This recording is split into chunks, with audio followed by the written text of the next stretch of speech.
எல்லாருக்கும் வணக்கம். இன்னைக்கு நம்ம சேனல்ல பேக்கரி ஸ்டைல் கேக் தாங்க செய்ய போறோம். இந்த கேக்ல முட்டை சேர்க்கல, தயிர் சேர்க்கல, அவன் எதுவும் தேவையில்ல. வீட்ல இருக்க பாத்திரம் வச்சே செய்துடலாம்.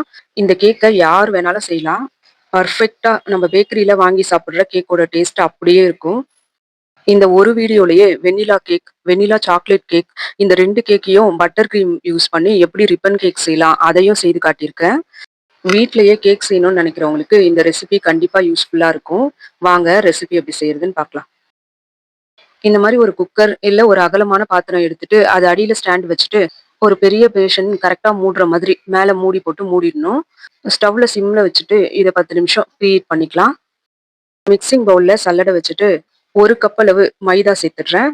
இது கூடவே 1 டீஸ்பூன் அளவு பேக்கிங் பவுடர், 1/2 டீஸ்பூன் அளவு பேக்கிங் சோடா சேர்த்துட்டு சலிச்சு எடுத்துக்கணும். சலிச்ச மாவு இப்படியே இருக்கட்டும். இப்ப மிக்ஸி ஜார் ஒண்ணு எடுத்துக்கலாம். இதுல 1/2 கப் அளவு சர்க்கரை, எந்த ஃப்ளேவரும் இல்லாத எண்ணெய் 1/3 கப்பு.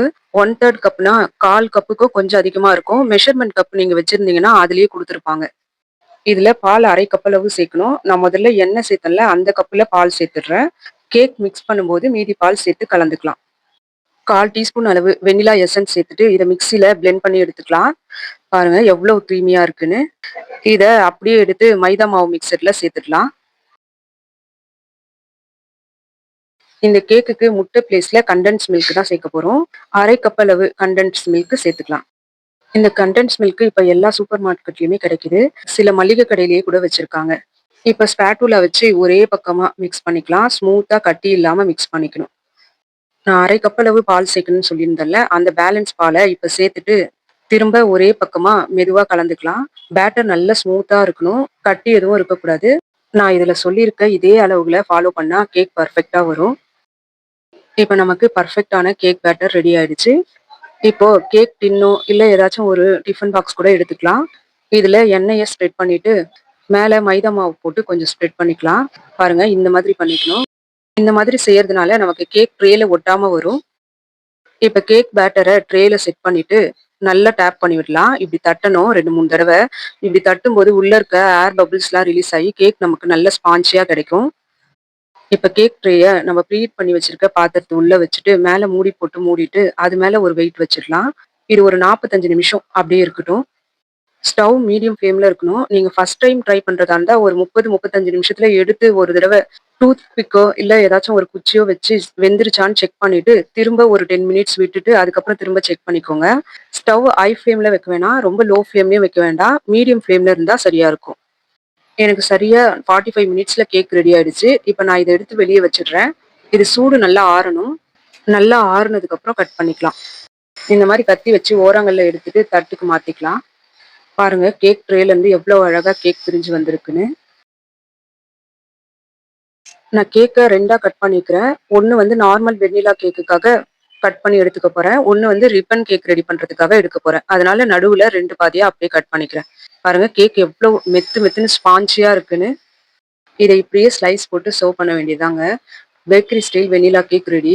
இத ஈவினிங் ஸ்நாக்ஸுக்கோ இல்ல டீ கூடவோ குழந்தைங்களுக்கு குடுத்தீங்கன்னா ரொம்ப ஹாப்பியா சாப்பிடுவாங்க. கண்டிப்பா வீட்ல ஒரு தடவை ட்ரை பண்ணி பாருங்க. அடுத்ததா வெண்ணிலா சாக்லேட் கேக் செய்யறதுக்காக 1 கப் அளவு மெஷர்மென்ட் கப்ல ஃபுல்லா மைதா மாவு எடுக்காம கொஞ்சம் குறைச்சலா எடுக்கிறேன். அதாச்சும் 2 டேபிள் ஸ்பூன் அளவு சாக்கோ பவுடர் சேர்க்கிறேன். 1 கப்ல மைதா மாவு 2 டேபிள் ஸ்பூன் சாக்கோ பவுடரோட சேர்த்து 1 கப் அளவு வரணும். மிக்ஸிங் பவுல்ல சல்லட வச்சுட்டு இத சேர்த்துக்கலாம். இது கூடவே 1 டீஸ்பூன் அளவு பேக்கிங் பவுடர், 1/2 டீஸ்பூன் அளவு பேக்கிங் சோடா சேர்த்துட்டு சலிச்சுக்கணும்.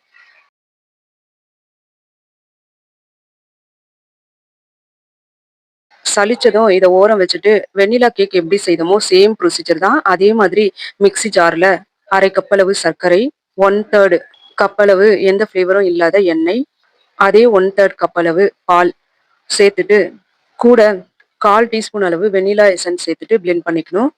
பிளெண்ட் பண்ணதும் நம்ம சலிச்சு வச்சிருக்கோம்ல சாக்கோ கேக் மிக்சர் அதுல சேர்த்து இது கூடவே கண்டென்ஸ் மில்க் 1/2 கப் அளவு சேர்த்துட்டு கட்டி இல்லாம ஒரே பக்கமா மிக்ஸ் பண்ணிக்கலாம்.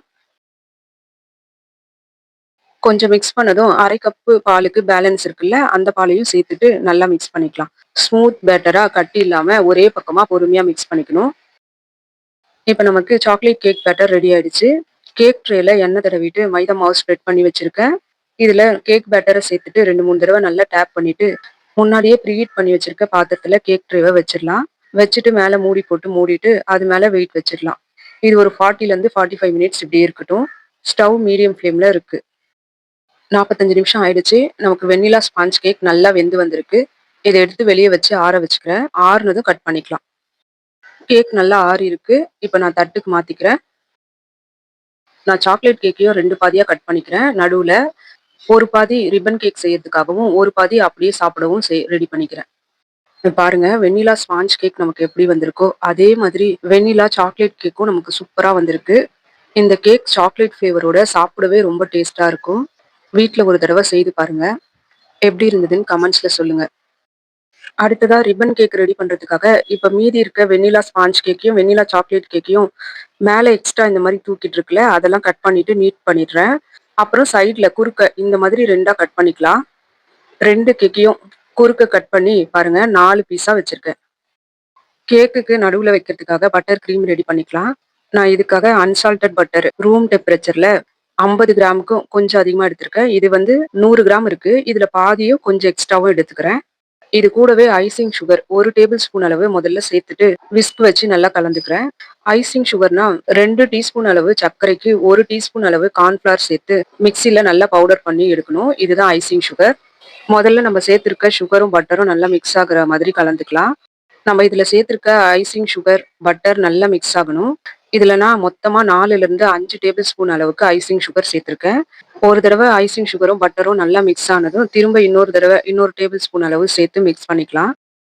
இப்படி நடுவுல நடுவுல ஐசிங் சுகர் மிக்ஸ் பண்ணி பட்டரை நல்லா பீட் பண்ணிக்கணும். நமக்கு பட்டரோட கலர் நல்லா சேஞ்ச் ஆகி ஒயிட்டா வந்துடும். அதே மாதிரி நம்ம சேர்த்திருக்க பட்டர் அப்படியே டபுள் மடங்கா இன்க்ரீஸ் ஆயிடும். நமக்கு பார்க்கும்போதே தெரியும் பட்டர் கிரீம் நல்ல கிரீமியா ரெடி ஆகி வந்திருக்கும். விஸ்க்ல எடுத்து பார்க்கும்போது பாருங்க இப்படி இருக்கணும். இப்ப நமக்கு பட்டர் கிரீம் ரெடி ஆயிடுச்சு. நான் இதுலயே நல்ல ஃப்ளேவருக்காக வெண்ணிலா எசன்ஸ் சேர்த்திருந்தேன். இப்ப ரிப்பன் கேக் ரெடி பண்ணிக்கலாமா? வெண்ணிலா ஸ்பாஞ்ச் கேக்கையும் வெண்ணிலா சாக்லேட் கேக்கையும் நம்ம 4ஆ கட் பண்ணி வச்சிருந்தோம்ல, அதுல முதல்ல ஒரு கேக் பீஸ் எடுத்து அதுல பட்டர் கிரீம் ஸ்ப்ரெட் பண்ணிடணும். அது மேல இன்னொரு கேக் மாத்தி வைக்கணும். முதல்ல நான் வெண்ணிலா ஸ்பாஞ்ச் கேக் வச்சிருந்தேன். அது மேல சாக்லேட் கேக் வைக்கிறேன். இப்ப இதுலயும் பட்டர் கிரீம் அப்ளை பண்ணிட்டு அதுக்கும் மேல வெண்ணிலா ஸ்பாஞ்ச் கேக் வச்சு அதுலயும் பட்டர் அப்ளை பண்ணிட்டு அது மேல சாக்லேட் கேக் வச்சிடலாம். பாருங்க இப்ப நமக்கு அடுக்கா கிடைச்சிருச்சு. நம்ம 4 லேயர் வச்சிருக்கோம்ல, இத கரெக்ட்டா ஈக்குவல் பண்ணிட்டு கொஞ்சம் பெரிய கத்தியா எடுத்துக்கோங்க. மெதுவா கட் பண்ணிக்கணும். இப்ப ஸ்லைசஸா ரொம்ப ஸ்லோவா பார்த்து ஸ்லைசஸ் போட்டுக்கலாம். ரொம்ப மெலிசா ஸ்லைசஸ் இல்லாம கொஞ்சம் ஓரளவுக்கு மீடியம் சைஸ் ஸ்லைசஸா போட்டுக்கணும். அவ்வளவுதாங்க. பேக்கரி ஸ்டைல்ல ரொம்ப ரொம்ப டேஸ்டான எக்லெஸ் ரிப்பன் கேக் ரெடி ஆயிடுச்சு. இந்த ரெசிபி வீடியோ உங்களுக்கு ரொம்ப யூஸ்ஃபுல்லா இருக்கும்னு நம்புறேன். இந்த ரெசிபி உங்களுக்கு பிடிச்சிருந்தா நம்ம சேனலை சப்ஸ்கிரைப் பண்ணிக்கோங்க. சப்போர்ட் பண்ணுங்க. நன்றிங்க. அடுத்த ஒரு நல்ல ரெசிபியோட நான் உங்க எல்லாரையும் சந்திக்கிறேன்.